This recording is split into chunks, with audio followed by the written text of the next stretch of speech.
it's Wednesday at Celt Day. You're very welcome after a short break there for a week. This week's paper, it's jam-packed with lots and lots of stories, a lot of them quite serious in that it is circuit court week, and that happens 3 or 4 times a year. So for 2 weeks the courts are dominated by the more serious cases happening in Cavan. So in this week's paper we've got Brave OAP stand up to armed burglars, that's on the front page. Then another grim story, sex assault on an OAP case, put back for psychiatric assessment. The defendant there has been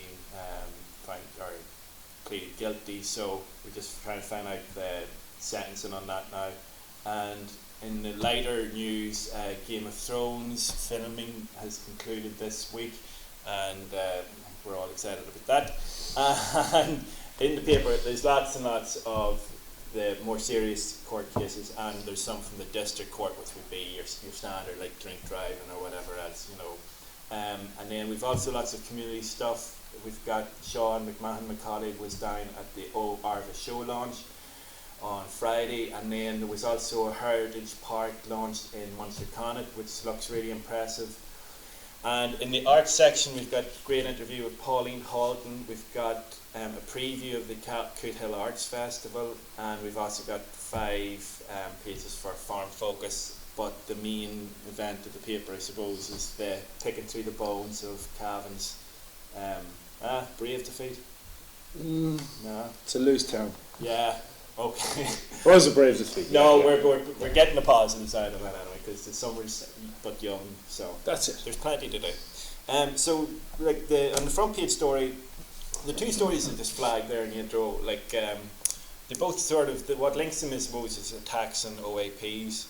Seamus said, but at the same time, you know, whilst that might seem alarmist, there's like there are very, very rare cases, these things that happen, but these are particularly grim ones. Yeah, they're rare, but at the same time they're no less serious. I mean, and I suppose that is the shocking element, is these have happened against elderly people. Yeah. In the Deegan case, we focus on how the persons involved reacted and how they managed to one person, a very, very brave man called Hugh Coyle, a real character I believe from Ballygym stuff, he woke up to find a gun pointed in his face, and he immediately struck back with a stick in his hand. In the case of Doreen O'Reilly, she hit the panic alarm, and that sent them scarper. So I mean, they fought back, and again in the other case as well that we have covered, that woman fought back as best she could. I mean, she fought back.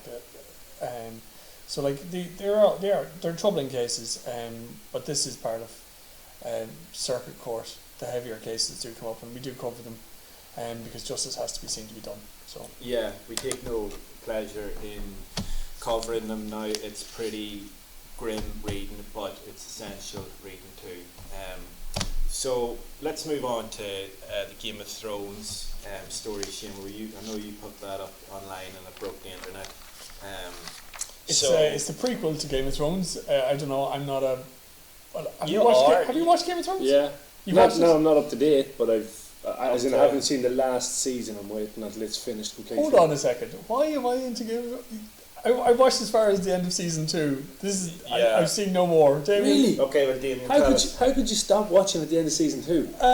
I thought it was very good. I think it's very good. I can't wait to see it. I didn't realise they were filming down there. I'm more excited than you are. I'd have been down there with my autograph book, not knowing who to get autographs from. Well, that seems to be the problem. Like the show set, the show set like 1,000 years before, isn't it? Yeah, before. The normal Game of Thrones. So how are you related to Jon Snow? How? I don't even get that reference. Yeah, Jon Snow is one of the good characters in it. Well, if you've come across any of the actors who we probably have never heard of, please let us know and give us your story. But Damien, tell us about the football this week. You were covering it for the radio, so what's your reaction to it? Reaction to it, I suppose, is disappointment. But I didn't expect them to win. I didn't think that we had good enough forwards maybe to match what Donegal have up front. I think Donegal didn't even have very many forwards up front. No, that turned out to be a problem.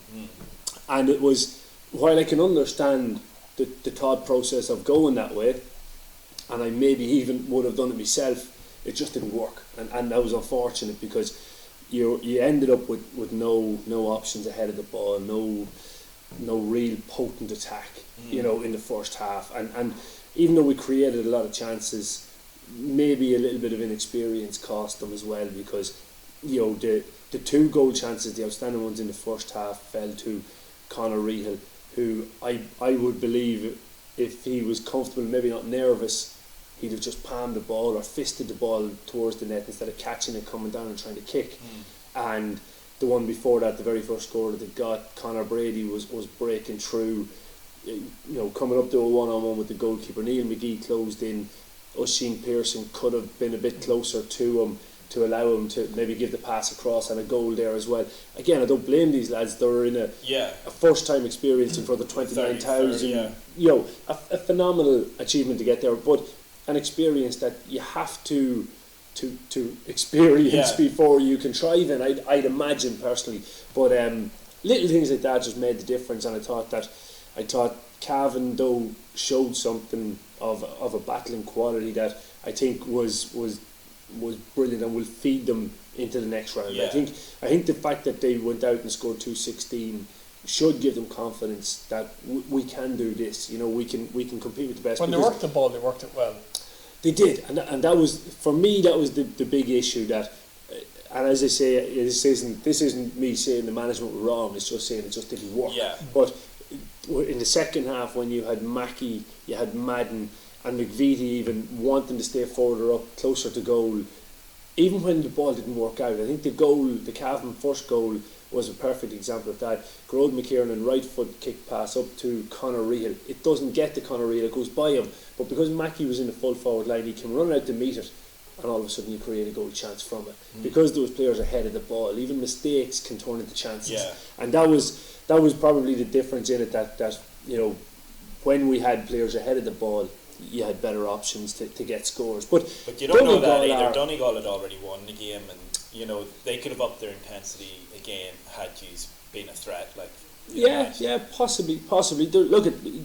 They're all hypothetical. It's like, if Cavan had scored the 2 goals in the first half, they could have won the game. You just don't know that. You don't know that either way. So I personally believe though that Cavan will come away from it with a lot more than Donegal.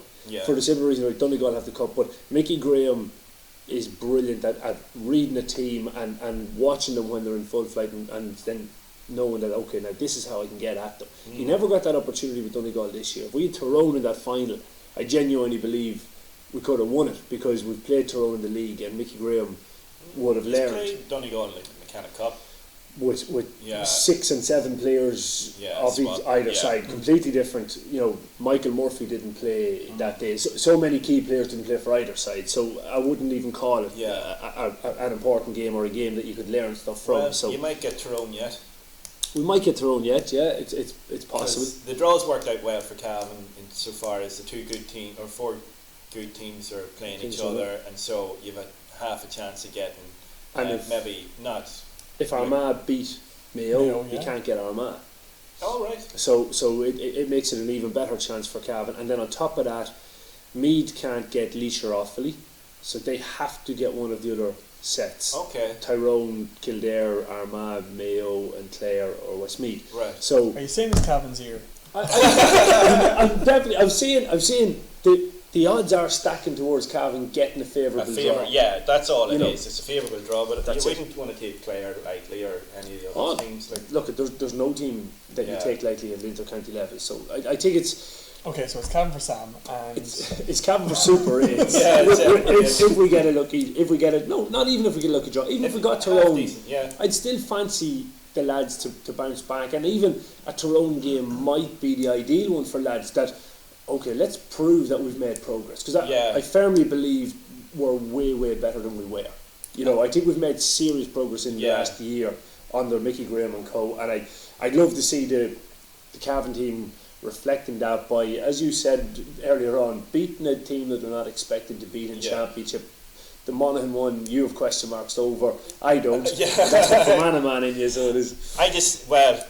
Hopefully O'Rourke will be coming back from on a direction, but I just think that he had taken the team as far as he could, and it looked like it was over for him. Yeah. So that defeat for Monaghan by Cavan, although it was celebrated here, I don't know, it just didn't ring true for me. Well, with the benefit of hindsight, yeah, Monaghan maybe weren't as good as they have been in the past, but I still think Monaghan played better against Cavan than they did. Well, they're always going to up their game against Cavan. That's exactly it. That was the best game that they played in the championship, and Cavan still beat them. So I wouldn't subscribe to your theory. No, but I just think that Monaghan could have a very bad or very good team, and Cavan could have a very bad team, and you would still put it up to them. I just don't think that that's a scalp that you can put up there with, say, beating Donegal or Mayo, or even, I don't know, would you beat Kildare? Would you be confident of beating? I think you would beat Kildare, but it's a team that, over the last 5 years you wouldn't have been expected to beat. Well,